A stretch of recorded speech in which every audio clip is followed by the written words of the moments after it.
নমস্কার। গল্পস্বল্পর আসরে আপনাদের সবাইকে স্বাগত। আমার আজকের গল্প হিসেবে ভুল, আশাপূর্ণা দেবী রচনা। পাশের ঘরে নতুন ভাড়াটে এবার এসেছে 10 টাকা ধার চাইতে। আর এই নিয়ে এই কদিনে বোধ হয় বার আসতে হলো। কদিনই বা ভাড়া এসেছে ওরা, বড় জোর মাস দেড়েক। ইতিমধ্যেই ওই ফ্ল্যাট বাড়িটার প্রত্যেকটি ফ্ল্যাটেই ধারের জন্য ঘোরাঘুরি হয়ে গেছে ওদের। অবশ্য সবাইকে এসে স্বীকার করে উঠতে পেরেছে তা নয়। কেউ প্রথম থেকে অজুহাত দেখিয়েছে, কেউ একবার ধার দিয়ে সাবধান হয়ে গেছে। জয়ন্তর মতো নিত্য স্বীকার হয়নি কেউই। কিন্তু বেচারা জয়ন্ত নিতান্ত নিরুপায়। বোকা বোনা ছাড়া কিছুই করতে পারে না ও। কারণ হচ্ছে জয়ন্ত লোকটা একটু বেশি মাত্রায় ভদ্র। আর কেমন করে জানি না, নতুন ভাড়াটে রমেন তালুকদার এক নজরে জয়ন্তরে নিরুপায়তাটা ধরে ফেলেছে। মুশকিল এই, জয়ন্ত খুব যে একটা উদার পুরুষ তা নয়। যখন তখন কেউ এসে ধার চাইলে ওর যথেষ্ট বিরক্তিই লাগে। আহা, অভাবে পড়ে নিচ্ছে না ভেবে উফ, আবার জ্বালাতে এলোই মনে হয় ওর। তবু দেব না বলতে পারে না। তবে প্রথম দিনটা অবশ্য রীতিমতো উদারতা দেখিয়ে প্রায় জোর করে দিয়ে ফেলেছিল জয়ন্ত। সেটা একেবারে প্রথম দিনে, যেদিন ওরা এলো। রমেন তালুকদার, তার স্ত্রী হৈমন্তী, বাচ্চা দুটি ছেলে আর বুড়ো মা। মোটঘাট জিনিসপত্র নিয়ে এসে যখন ঢুকছে ওরা, দুটো ঠেলা গাড়ি আর 3খানা রিক্সা বাহিনী নিয়ে। তখন জয়ন্ত ঢুকছিল কলেজ থেকে পড়িয়ে। প্রায় সমবয়সী এক ভদ্রলোক, যিনি নিকটতম প্রতিবেশী হতে এসেছেন, তাকে যদি দুটো বাচ্চা, একটি বুড়ি, একটি তরুণী এবং দুটো ঠেলা গাড়ি নিয়ে হিমশিম খেতে দেখা যায়, তাহলে কোন ভদ্রলোকই বা নিশ্চিন্ত হয়ে পাশ কাটিয়ে যেতে পারে? আর যদি বা কেউ পারে, জয়ন্ত তা পারল না।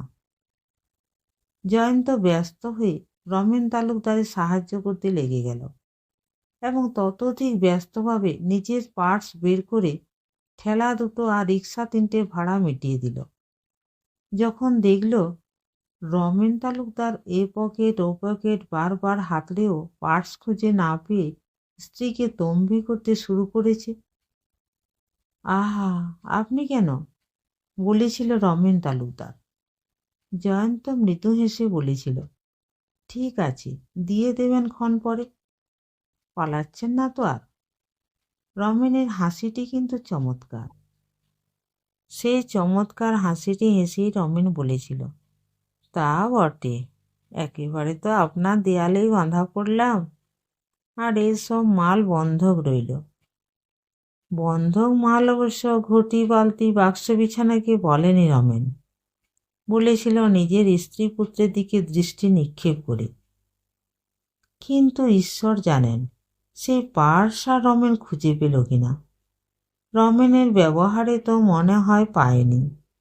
তাই 2-5 দিন অন্তর এই ঘরে এসে ওর সেই চমৎকার হাসিটি হেসে বলে, গোটা কত টাকা হবে নাকি জয়ন্তবাবু? এমন মুশকিলে পড়ে গেছি। এদিকে আবার সামান্য যা গরিবের খুদকুড়ো জমে আছে যে ব্যাংকটায়, তার ভেতর চলছে গোলমাল। ওদিকে আবার কতগুলো টাকা হারালাম। নতুন আলাপ আপনার সঙ্গে, আর কেবল এই তুচ্ছ কারণে জ্বালাতন করছি। টাকা জিনিসটাকে তুচ্ছ বলে অভিহিত করে রমেন, বাড়িতেও করে। পাশের ঘরের কথা পরিষ্কার শুনতে পাওয়া যায়। যখন তখনই শুনতে পায় জয়ন্ত, পুরো একটা মাসের মাইনে আমার তুমি কিনা দিব্যি হারিয়ে বসে রইলে। এত অসাবধান হওয়া কি আর কেরানির বইয়ের পোষায়? অবশ্য তুচ্ছ কটা টাকার জন্যে বলছি না, কিন্তু কীরকম অসুবিধেয় পড়তে হলো বলো তো? জয়ন্তবাবুই বা কি মনে করছেন? জয়ন্তবাবু শব্দটা গলা নামিয়ে উচ্চারণ করে রমেন। তবু বুঝতে বাধে না। রমেনের গলাটি ভারী পরিষ্কার, চাঁচা ছোলা মাজা। নইলে আর নিজের ঘরে বসে জয়ন্ত কি করে জানতে পারল রমেনের ছেলে দুটোর নাম কাটুম কুটুম আর বইয়ের নাম হৈমন্তী। কিন্তু হৈমন্তী স্বর এত মৃদু যে কোনো কথাই বোঝা যায় না। শুধু বাতাসে পাতা নড়ার মতো ফিসফিস শিশির একটা শব্দ কানে আসে। কখনো কখনো সে শব্দের অন্তঃস্থলে একটা ভিজে হাওয়ার কাঁপন ধরা পড়ে। এরপর আবার যখন রমেন এসে কুণ্ঠিত কুণ্ঠিত মিষ্টি হাসিটি হেসে বলে, হিসেব রাখছেন তো জয়ন্তবাবু, নাকি রাখছেন না? রাখবেন রাখবেন, 100 ছাপিয়েছে না, আজকে 10টা নিয়ে পুরোপুরি হবে? অগত্যা জয়ন্তকে বলতে হয়, না না, সে কি, কোথায়, কি যে বলেন। বলতে হয়, খুব বিরক্তি লাগলেও বলতে হয়। আজও টাকা 10টা দেবার সময় বলতে হয়েছে। কিন্তু জয়ন্ত আজ মনে মনে প্রতিজ্ঞা করেছে, এবার থেকে আর অমন আহ্লাদে গলি গিয়ে হাসি মুখে ধার ফার দেবে না। ছুতো করবে, ছুতো করে ঘোরাবে, যাতে বুঝতে পারে লোকটা যে সুযোগ নেওয়ারও একটা সীমা থাকা উচিত। অবশ্যই এ সংকল্প পরশুও করেছিল, রাখতে পারেনি। বিধাতা প্রদত্ত দুর্বলতার জন্যই পারেনি। বরং আজ রমেনের হাস্যবিহীন মলিন মুখ দেখে বিনয়ে গলে গিয়ে বলে ফেলল, তা অত লজ্জিত হচ্ছেন কেন রমেনবাবু? একটা অসুবিধেয় পড়ে গেছেন যখন। আপনাদের ব্যাংকের গোলমাল মিটেছে? মিটলে তো বেঁচে যেতাম মশাই, কই আর মিটেছে। তবে আশ্বাস দিয়েছে সামনের 22-23 তারিখের মধ্যে মিটে যাবে। জয়ন্ত বলল, তবে আর কি, টাকা পেলেই দিয়ে দেবেন, সেই পর্যন্ত অসুবিধেই পড়ব না আমি। যে লোকটা সামনের 22 তারিখের ব্যাংক থেকে টাকা তুলতে পারে তাকে আর বেশি কতই বা বলা যায়। কিন্তু আজ যা ঘটল তা একেবারে অভিনব। জয়ন্তর আজ বেলা 2টোয় ক্লাস, কাজে যথারীতি হোটেল থেকে খেয়ে আবার বাড়ি ফিরে পরীক্ষার খাতা দেখতে বসেছিল। হঠাৎ দূরের সামনে একটা ছায়া পড়ল। খাতার লেখা ঝাপসা লাগলো। থমকে মুখ তুলেই অবাক হয়ে গেল জয়ন্ত। দরজার কাছে দাঁড়িয়ে হৈমন্তী। কি বলবে ভেবে না পেয়ে জয়ন্ত শুধু ব্যস্ত হয়ে উঠে দাঁড়ালো চেয়ার ছেড়ে। হয়তো বা অস্পষ্ট একটা শব্দও করে থাকবে। হৈমন্তী কিন্তু স্থিরভাবে আস্তে আস্তে কাছে সরে এলো, আর অদ্ভুত শান্তভাবে হাতের মুঠো থেকে এক ছড়া সোনার হার টেবিলের উপর রেখে বাতাসে পাতা নড়ার শব্দে বলল, এটা আপনি রাখুন। এ কি, কেন, এর মানে কি? দ্রুত উচ্চারণ করে নার্ভাস জয়ন্ত সেন। হৈমন্তী কিন্তু আর যাই হোক নার্ভাস নয়। সে আর একটু পরিষ্কার গলায় বলে, এর আর নতুন মানে কি হতে পারে? সোনাটা টাকার বদলে জমা রাখছি। আপনার পড়শিকে যে ধার দিয়ে চলেছেন সে টাকা ফিরে পাওয়ার সম্বন্ধে বেশি আশা করবেন না। মৃদু একটা ব্যঙ্গের হাসি হাসল হৈমন্তী। কি মুশকিল, সে কি, তার মানে কি? তেমন কোনো নতুন কথা খুঁজে পায় না জয়ন্ত, তাই একই কথা বলে। হৈমন্তী ঠোঁটের বাঁকা রেখায় তেমনি হাসি ফুটিয়ে বলে, তার মানে তাকে আপনার চেয়ে আমি একটু বেশি চিনি। আচ্ছা আচ্ছা, সে যা হয় তার সঙ্গে হবে, কিন্তু এসব হতে পারে না। কেন হতে পারে না? হৈমন্তী দৃঢ়কণ্ঠে বলে, হতেই হবে। আপনি যদি না নেন আপনার সামনে মাথা খুঁড়ব আমি। জানেন না আমার কি যন্ত্রণা। কাটুম কুটুম ঘুমিয়েছে, ওদের ঠাকুমা কালীঘাটে গেছে, এই সুযোগে আমি এসেছি। দোহাই আপনার, আপত্তি করবেন না, আমার অনুরোধ রাখুন। এবার জয়ন্ত দৃঢ়তা অবলম্বন করে, বলে, কিন্তু যা অসম্ভব তেমন অদ্ভুত অনুরোধ করলে রাখা যায় কি করে বলুন? আপনি নিজে একবার ভালো করে দেখুন, বেশ সঙ্গত কথা বলছেন কি না। ভেবে দেখেছি, জীবন ভোর শুধু ভেবেই চলেছি জয়ন্তবাবু। ভাবনায় আমার সম্বল। আপনি ধারণাই করতে পারবেন না আমার জীবন কি দুঃখের আর নিন্দার। কথার সুরে ভিজে বাতাসের কাঁপন ধরা পড়ে। এই লজ্জার কথা কারো কাছে বলবার নয়। ও টাকা হারানোর কথা সব মিথ্যে, ব্যাংকের কথা মিথ্যে, শোধ দেবার আশ্বাসও মিথ্যে। রুদ্ধ আবেগে ভেঙে পড়ে হৈমন্তী নিজেকে সামলে নেয়। আগাগোড়ায় ওর মিথ্যের জাল, এই ওর পেশা, এই ওর নেশা। কিন্তু আমি কি করে থাকি বলুন তো জয়ন্তবাবু? সামনে চেয়ারে বসে পড়ে টেবিলে মাথা রেখে নিজেকে সামলায় হৈমন্তী। বেচারা জয়ন্ত চোখে প্রায় অন্ধকার দেখে। এ কি অনাসৃষ্টি অবস্থা! এ যে গল্পের কাহিনীর মতো। ভরন্ত দুপুরে একটি তরুণী বধূ এসে টেবিলে মাথা রেখে কাঁদতে বসে গেল। 10 মিনিট আগেও এমন অবস্থার কথা কল্পনা করতে পারত কি জয়ন্ত? দেখুন, জয়ন্ত পরিষ্কার করে বলে, আপনি ঘরে যান। এ বাড়িতে নানা রকমের বিস্তর লোক আছে, তাদের কৌতূহল বাড়িয়ে কোনো লাভ নেই। আবারও বলছি, আপনার কথা রাখা আমার পক্ষে সম্ভব নয়। আপনার জিনিস উঠিয়ে নিন অনুগ্রহ করে। রমেনবাবু যদি দিতে নাই পারেন, আমি ধরে নেব বন্ধু, অসুবিধের সময় সাহায্য করেছি। দয়া করে আপনি ঘরে যান।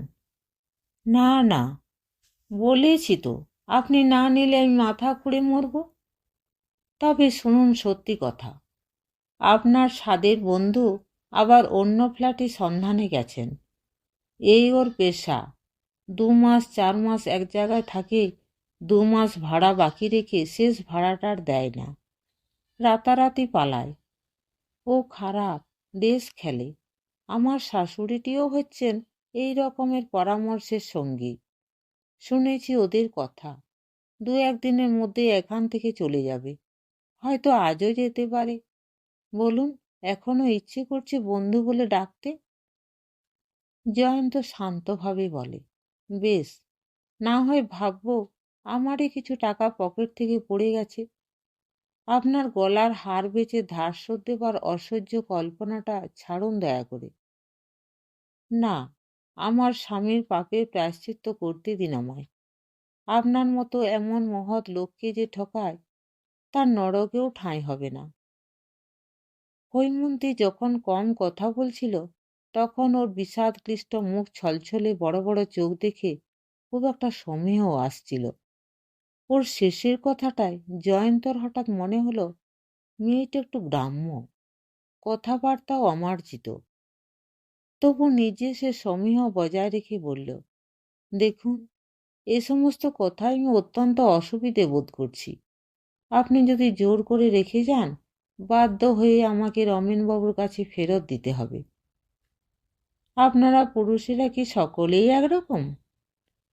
একরকম নিষ্ঠুর? কোনো কথা শুনতে রাজি নন? হৈমন্তী জল ভরা চোখে মুখ তুলে চাইল। এ ওর দেওয়া নয়, আমার মায়ের দেওয়া হার। আমি কোনোদিন ওকে দেখাইনি। দেখলে এতদিন কবে ছোট্ট সোনার জিনিসটুকু হাওয়ায় উড়ে যেত। আপনি ওকে ফেরত দিলে ও কি আর রাখবে? আমার মায়ের স্মৃতিটুকু মুছে যাবে। তবু আপনার কাছে থাকলে। টপ টপ করে কয়েক ফোঁটা জল গড়িয়ে পড়ল হৈমন্তীর বিষাচ্ছন্ন মুখের ওপর ভাসন্ত চোখ দুটি থেকে। আবার যেন কোমল শ্রদ্ধায় মন ভরে আসে জয়ন্তর। মনে পড়ে না, একটু আগেও মনে হয়েছিল মেয়েটি যেন একটু গ্রাম্য। ওর কথাবার্তা যেন কেমন অমার্জিত ভাব। চোখে জল পড়া বন্ধ হলে ধরা গলায় কথা শেষ করে হৈমন্তী, আপনার কাছে থাকলে জানবো যে রইল। জয়ন্ত একটু হাসল, বলল, আমার কাছে থাকা আর গঙ্গার জলে ফেলে দেওয়ার মধ্যে তফাৎ কি? এই তো বলছেন রমেনবাবু এই বাড়ি থেকে চলেই যাচ্ছেন, তখন কোথায় আমি আর কোথায় আপনি? আপনার মূল্যবান স্মৃতির মূল্য কোথায় থাকবে? আপনার কাছে হাত জোড় করছি, এটা তুলে নিয়ে যান। ধীরে ধীরে উঠে দাঁড়ালো হৈমন্তী।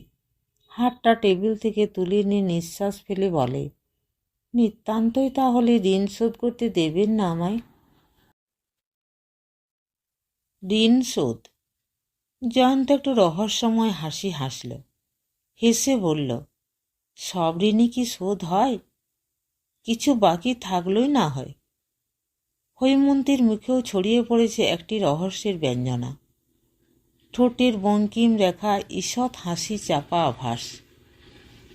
তবে থাক, ঋণের ওপর ঋণ বেড়েই চলুক। মুঠো বাঁধা হাতটাকে আঁচলে তলায় লুকিয়ে দরজার কাছে এসে এদিক ওদিক তাকিয়ে আস্তে আস্তে বেরিয়ে যায় হৈমন্তী। আর স্তব্ধ হয়ে বসে থাকে জয়ন্ত। ক্ষণপূর্বের ঘটনা যেন বিশ্বাস হচ্ছে না। কে জানত আজকের এই নির্জন মধ্যাহ্নে বিধাতা পুরুষ জয়ন্তের জন্য একটি গল্প রচনা করে রেখেছিলেন। রমেনের উপর রাগ করতেও বুঝি ভুলে যায় জয়ন্ত। অনবরত হৈমন্তীর ছলছলে চোখ দুটো চোখে ভাসতে থাকে। হৈমন্তী বলেছিল, সব পুরুষই একরকম। তা এক হিসেবে একরকম বই কি? কোনো পুরুষই পরস্ত্রীর চোখের জলের সামনে অবিচলিত থাকতে পারে না। বিধাতা পুরুষ পুরুষ হয়েও স্বজাতির উপর এই দুর্বলতার অভিশাপ চাপিয়ে রেখেছেন। কে জানে, হয়তো জয়ন্ত হারটা রাখলেই বর্তে যেত হৈমন্তী। হয়তো হঠাৎ কোনো দিনের অসতর্কতায় রমেনের চোখে পড়ে যাবে, আর হৈমন্তীর মৃতা মায়ের স্মৃতিটুকু বাষ্প হয়ে উড়ে যাবে রেসের মাঠে। সমাজবদ্ধ মানুষ কি ভয়ঙ্কর নিরুপায়। ভিতরে ভিতরে যতই বিচলিত হোক, অবিচলিত থাকতেই হবে মানুষকে। হ্যাঁ, সমাজবদ্ধ মানুষ নিরুপায় বই কি। ভদ্র আর সভ্য মানুষটা আরও নিরুপায়। যতই বিচলিত হোক, অবিচলিত থাকতেই হয় তাকে। অনেকক্ষণ চুপচাপ বসে থাকার পর হঠাৎ যখন খেয়াল হলো, তখন টেবিলের পর রাখা রিস্ট ওয়াচটায় সময় দেখতে গিয়ে এই পরম সত্যটা উপলব্ধি করতে হলো জয়ন্তকে। রমেনের পার্স খুঁজতে পকেট হাতড়ানোর মতো একটা টেবিল 10 বার হাতড়ালো জয়ন্ত। কাগজপত্র বই খাতা উল্টে পাল্টে তছনছ করে, কিন্তু সময় দেখার হলো না তার। কিসে থেকে দেখবে, ঘড়িটাই যে নেই। সেটা খানিক আগেও সামনে ফেলে রেখে খাতা দেখছিল জয়ন্ত। পাছে অন্যমনস্ক হয়ে কলেজ যাওয়ার সময় পার হয়ে যায়। না, সেদিন আর কলেজ যাওয়া হয়নি জয়ন্তর। ঘড়ির অভাবে নয়, মনকে ঝেড়ে ফেলে উঠে পড়ার মতো শক্তির অভাব। বসে বসে বিকেল হলো, বিকেল থেকে সন্ধ্যা। বসে বসে টের পেল রমেন তালুকদার এ বাড়ি থেকে উঠে গেল ঠেলা গাড়ি আর রিক্সা ডেকে।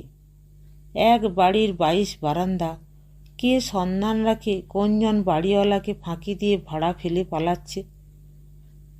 কেই বা সন্ধান রাখে একজন অঙ্কের মাস্টার ঘন্টার পর ঘন্টা বসে কিছুতেই কেন ছোট একটা অঙ্ক কষে উঠতে পারছে না। বারে বারেই হিসেব ভুল হয়ে যাচ্ছে। হারটা কি সত্যিই রাখতে এসেছিল হৈমন্তী? জয়ন্ত নিল না বলে আক্রোশ করে তাকে জব্দ করতে এমন সাংঘাতিক একটা কাজ করে বসল? না, এ শুধু অভ্যস্ত ছলনার পুনরাবৃত্তি। নমস্কার। গল্পটি ভালো লাগলে চ্যানেলটিকে লাইক, শেয়ার এবং সাবস্ক্রাইব করবেন। আর আপনার মূল্যবান মতামত অবশ্যই লিখে জানাবেন। আপনাদের সহযোগিতা এবং ভালোবাসা আমার খুবই প্রয়োজন।